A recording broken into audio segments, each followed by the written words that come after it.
Thank you, Mr. Chairman, and thank you for holding this hearing, which obviously is of great importance to me, and thank you for inviting me. I have submitted a written testimony, so I'll make a brief comment here.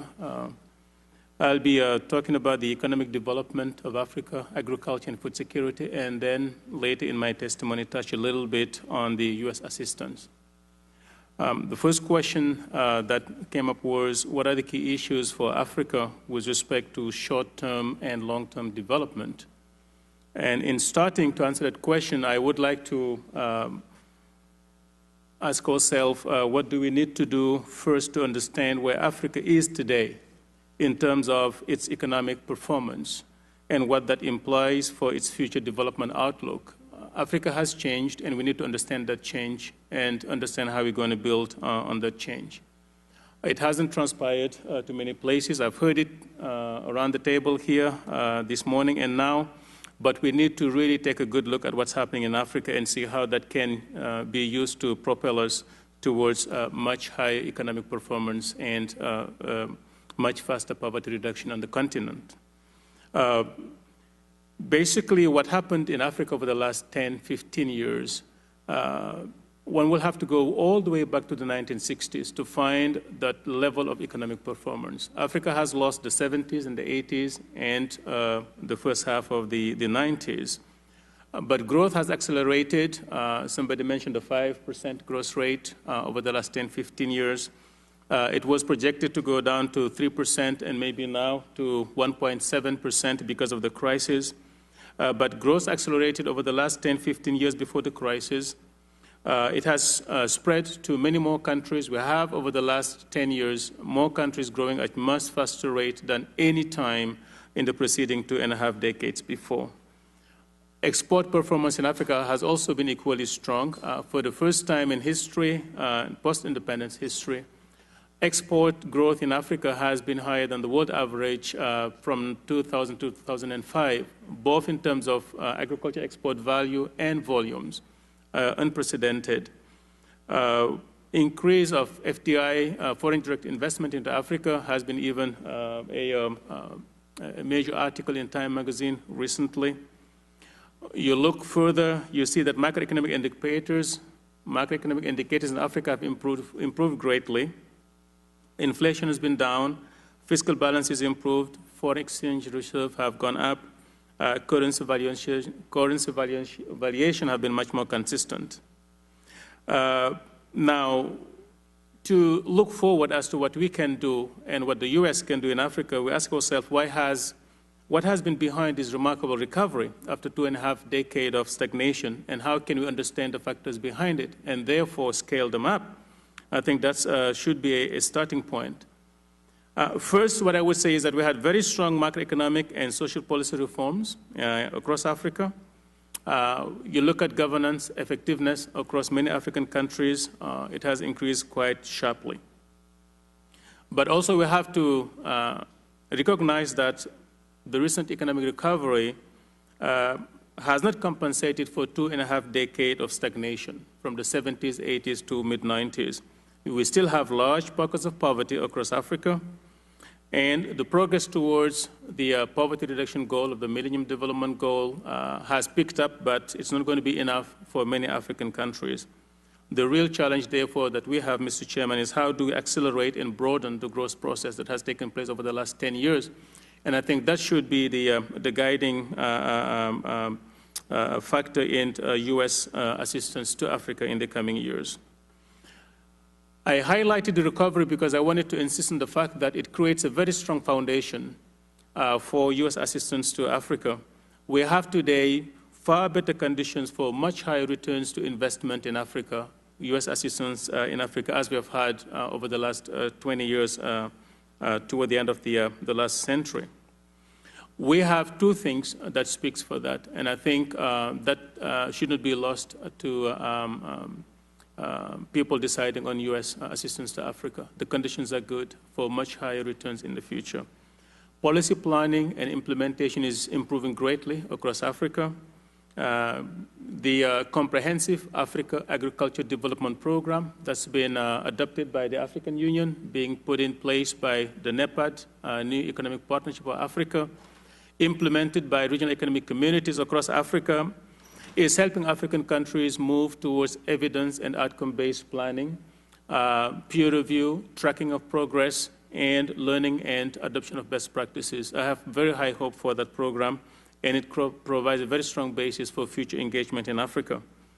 As part of that program, African governments have committed themselves to allocating much more resources to agriculture, going up to 10% of their national budget. The last time I looked, allocation to agriculture has gone up 75% from 2003 to 2006. So something is happening that provides a very strong foundation for future U.S. assistance to Africa. Now, how do I assess the effectiveness of U.S. assistance to agriculture and food security? We all know that the United States invests quite a lot of money in safety nets and food emergencies, is a leading force on the continent and I would say around the world. It has also invested quite in raising productivity in early years more than in later years, but I don't think that the balance is there. The investment in emergency and safety nets far outweigh the investment in productivity. And that may be a problem, and here is why. The most effective way to reduce poverty is to raise the productivity of the resources that poor people depend on for their livelihood. And most of the issues we are tackling with safety nets and social sector interventions are the symptoms of poverty. And they are there because, A, growth is low, economic progress is slow, and the governments are not generating enough fiscal resources to supply the services that are needed by their citizens. And second, productivity being low, households don't have enough resources to pay for access to such services. So focusing solely on the symptoms of poverty and on social services rob us of the opportunity to invest in raising the productivity of the poor people, who in many cases can be quite gainfully employed and productive in their livelihood. So I think it's very, very important. I would also at this junction actually salute the very critical difference in U.S. assistance to Africa. It's just not money that the U.S. is providing to Africa. It's the quality of policy dialogue. It's the quality of expertise. USAID is doing an excellent job, at least in the area where I do interface with them. And that makes a difference, sets the U.S. apart from other development agencies. They emphasize resources, the U.S. adds to it high-quality dialogue and strong expertise, and I think that ought to be maintained. Now, do I believe that reforming aid is necessary? My answer is yes, Mr. Chairman. As I said before, the imbalance between emergency and productive investment ought to be restored and corrected. I think that safety nets and emergency programs should emphasize productivity effects much more, because as you said and your colleagues here also have said, we're in a time of crisis. Although there's all the determination to invest more in Africa, choices will have to be made. But I think it's very hard to make choices between meeting short-term social needs and long-term productive needs.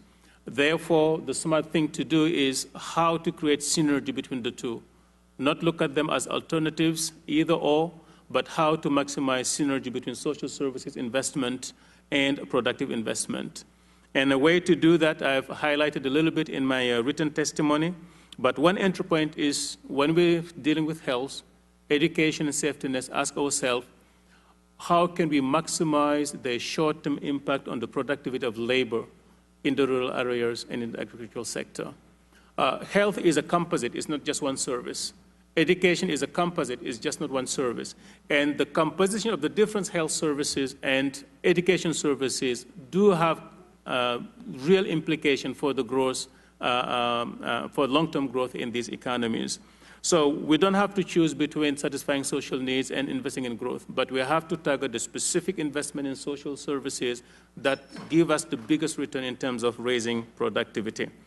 Finally, Mr. Chairman, here are my recommendations. I think U.S. assistance to Africa ought to recognize the historic opportunity behind the current economic recovery and the efforts by African countries to improve policy planning and implementation and invest themselves more in agriculture. We have the best conditions for the highest returns to investments since, I think, the late 1960s. I also think that U.S. assistance should be investing in accelerating and sustaining the recovery process over the last 10, 15 years. It is important to think about what we do, but also how we do it. And I think here we need a common denominator in investing our assistance resources across the world, and that common denominator should be how much are we contributing to labor productivity and income at the end of the day. We have to make sure that an emergency program, therefore, Mr. Chairman, target labor productivity in the rural areas. We need to scale up investment in support of agriculture, of course, and finally, Mr. Chairman, U.S. assistance going forward should align as much as possible with the Comprehensive Africa Agriculture Development Program as a collective framework for policy and investment partnership, which is owned and led by the African Union and its member organizations. I thank you.